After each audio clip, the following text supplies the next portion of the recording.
Hello mga kamyaw, ipapakilala ko nga pala sa inyo ang aking mga meow babies. Ito nga pala ang aking panganay na si Marby. At ang tawag namin sa kanya ay B-Boy. Isa po siyang British Shorthair. Nag-iisang lalaki lang po siya sa mga babies ko. Siya po ang pinakamalambing sa lahat at siya din ang pinakamaingay. Lagi na lang nagtatawag para magpahilot. At ito naman ang aking pangalawang baby. Isa po siyang Persian na babae. Ang pangalan niya ay Mika.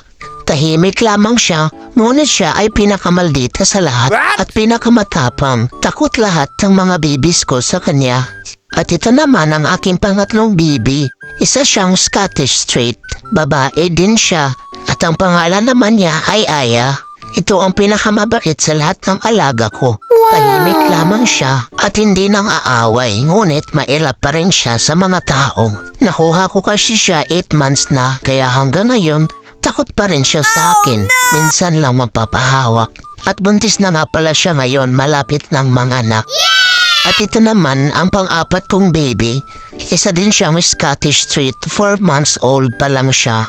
At siya ang pinakamakulit sa lahat. Nakuha niya lahat ng ugali ng tatlo. Maingay, maldita, makulit, bagulo, at hindi nagpapahawak. At siya din ang pinakamatakaw sa lahat. Gusto niya kapag may kumakain, dapat binibigyan din siya para makakain. Pero siya din ang pinakamalambing sa lahat. At yan lamang po. Salamat sa inyong panonood.